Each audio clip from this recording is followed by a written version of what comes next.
Welcome to মনোবল global academy, the hub of scientific happiness. পরম পুরুষ যে পুরুষটা নিজে না খেয়ে আগে পরিবারের কথা চিন্তা করে, যে পুরুষটা নিজে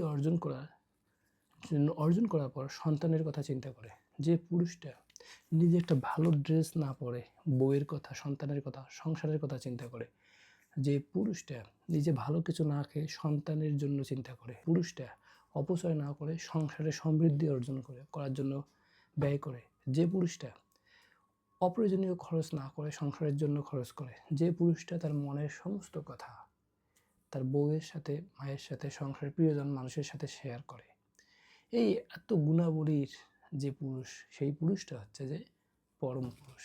এখন আপনি বলেন, আপনার স্বামী, আপনার হাজব্যান্ড পরম পুরুষ কিনা? অবশ্যই পরম পুরুষ।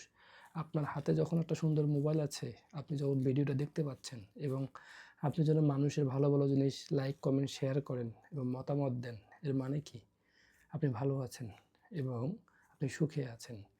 তো এই যে আপনার পরম পুরুষটাকে নিয়ে আজকের আমাদের কন্টেন্ট। তো পরম পুরুষটাকে কীভাবে আরও ভালোবাসা যায়?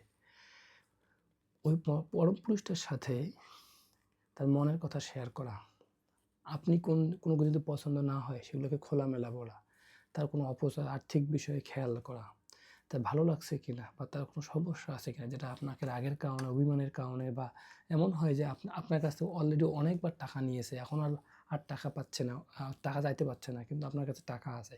এই বিষয়গুলো খেয়াল করা, মানে এই বিষয়গুলো প্রত্যক্ষ এবং পরোক্ষভাবে তার শারীরিক, মানসিক, ফিজিক্যাল, মেন্টাল, সোশ্যাল, স্পিরিচুয়াল এই বিষয়গুলোর উপর প্রভাব পড়ে। কিন্তু সে কখনো বলবে না। কিন্তু কী বলবে? হয়তো তার মাথা ব্যথা করতেছে, পা ব্যথা করতেছে, হাত ব্যথা করতেছে, শরীর দুর্বল, মানে কোনো আনন্দ নাই মনে। কিন্তু এটার কারণগুলো কী? এটা তো ফিজিক্যাল সিম্পটম আমরা দেখলাম, শারীরিক এগুলো দেখলাম। কিন্তু তার মানসিক, তার যে এই অন্য ঘটনার কারণে তার এর যে ইফেক্ট, আমরা শুধু এটাকেই দেখি। পা ব্যথাটাকেই দেখি, হাত ব্যথাটাকেই দেখি, শরীর দুর্বলতাটাকেই দেখি। কিন্তু এটার ব্যাকগ্রাউন্ডে তো তার অন্য ঘটনা। তো এই জন্যই পরম পুরুষ হচ্ছে যে পরম পুরুষের প্রতি যত্ন নেবেন, সংসার অনেক সুখের হবে। সবাই ভালো থাকবেন। আর আপনি তো হচ্ছেন ফুলের মতো বউ। নমস্কার।